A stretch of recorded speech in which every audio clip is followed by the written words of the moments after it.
May I? Go for it. Alright guys, hi. My name's Becca, like I said. Here's my stats, okay? I kind of know this. I'm 27 years old. I don't know how it happened. And boys were talking about what they served in the army. When I was 21, I moved to Israel, and I served as a combat soldier also. I served in a unit called Karakal, which is like, oh, better than me. And let's find out, okay? So basically, when I was y'all's age, okay, back in the day, how old are you guys? 21. 21, 19, anyone 18? Beautiful. 16. When I was you guys' age, I was just approaching college, and I remember, when I was 15 years old, I went on a trip to Israel for the first time in my life. I got extremely interested, and I just got really curious about the Arab-Israeli conflict. That was me at the time. My family's not Israeli, okay? I'm like American style, I went to Israel, got extremely curious. I went back after high school. I did what's called a gap year before I went to college. Gap year.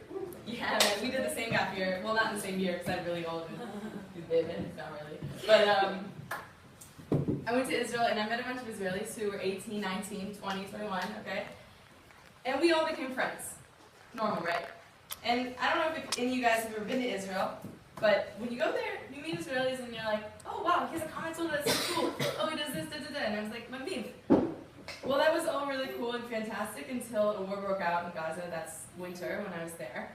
My friend Roy calls me on the phone and he's like, hey Becca, I'm going in. This is what we do in Israel. Before I'm going into war and operation, I just give her my phone and we call all of our friends and family we're close to. So I love you as friends. I appreciate you. Bye. I don't know if we're gonna talk again. I was like, I get chills now because it was for me it was a moment where I had the privilege of growing up in the United States and that wasn't a reality.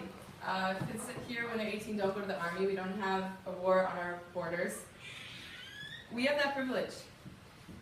I had the privilege of growing up without knowing the feeling of that happening, and then for that 1 second it was just boom, like the whole bubble that I had in my mind exploded. It was gone, and I started to consider, I'm a Jewish person. What's the difference between me being born in the United States and Israel if I believe that the Jewish state still exists?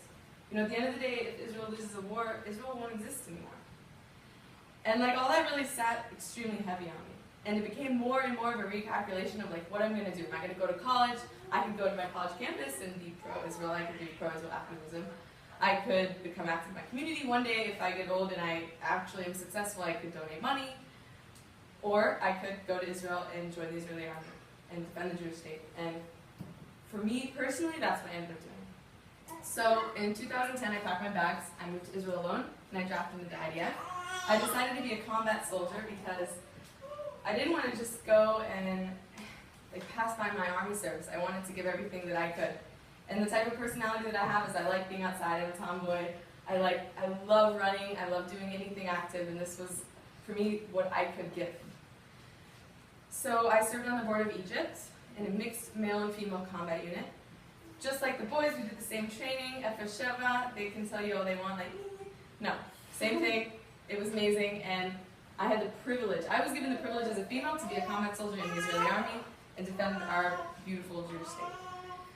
Now, I want to tell you a story about something that happened to me in the army. Because probably until now, I remember when Israeli soldiers would talk to me, I'd be like, wow, they're perfect, they're Rambo, they know everything. No. I made this decision to go to the army, and it sounds magnificent. There were moments that were hard, and they made what I did and who I am much stronger, and made me who I am today. So, 2 months into basic training, I hadn't spoken to my mom in basically 2 months, because every time during basic training in the army, you have 1 hour every day to shower with 1,000 people, okay, and run and maybe call your parents, and there's a huge time zone difference, so I rarely got to speak to my mom. In fact, at the very beginning, never. And I kept getting in trouble, so on the weekends I didn't get to go home, like every other soldier. I don't know why I was such a troublemaker. I call my mom, finally I get a hold of her, okay? It's raining outside. It's what they call shadtash, this rest time. I'm in a tent with 20 girls, okay? And it's a big tent, don't worry. they're yelling because Israelis are loud and generally girls are loud. We have a good time talking. And finally get over to my mom, and I can't hear her because everyone around me is screaming. I don't want to go outside because it's raining. And I asked my teammates, hey guys, could you please be quiet in Hebrew? My mom doesn't speak any Hebrew. She's like me, totally American, has no clue. The girls started yelling back at me, and they started screaming at me in Hebrew. Which brings me to another important point before I go on. Moving to Israel alone and becoming part of Israeli culture is extremely hard and challenging. I grew up in the South where people are words matter. Everyone's really polite. And I grew up I had no clue what this culture was when I went into the Israeli army. And then here I am with a bunch of Israelis. I will never forget, my mom she just goes, what are they saying to you? Becca, are you okay? She was so scared for me. Here I am, her daughter went into a combat unit. I haven't spoken to her in 2 months. She starts freaking out. And she started to cry. She was like, what are they saying to you? What are they saying to you? And I was really emotional. I just couldn't answer because I was just really upset at that moment. Everything was catching up, you know? I'm alone in this new country. Oh my gosh, I don't know this culture. My mom is freaking out. I'm far away. I just didn't answer for like a couple minutes because I couldn't get the words out. I'm not feeling when you're just... And you know that when you talk, you'll sound like an idiot and they'll know you're crying. I went out of the tent that night and I just remember talking, finally, when I got my words, I told my mom the biggest lies I've ever told her. I'm okay. And she was like, I know you're not. Come, this is your home. I really miss you. And I was just, are you okay, honey? I'm here on the phone. And when I hung up the phone that night, I just couldn't manage to understand where I was, navigate what was going on. I went to bed that night and I cried myself to sleep. And I woke up the next morning and I looked at myself in the mirror and there was nothing of what I knew of who I was left. I had done this thing that was crazy. But then everything that was left in the mirror was actually why I came, which was to defend the Jewish state. And I had a reason and that's why I was there. Not for everything to be perfect and not for everything to be easy. So from that story in particular, you guys are at an age where you're also going to be making big decisions. You're going to be making big decisions about what's important to you. Your Jewish identity, but also your identity as a person. What opinions you're going to take, and you will take them. And how you're going to educate yourself about them. You're going to take opinions about, and it's not always easy to stand behind what you care about.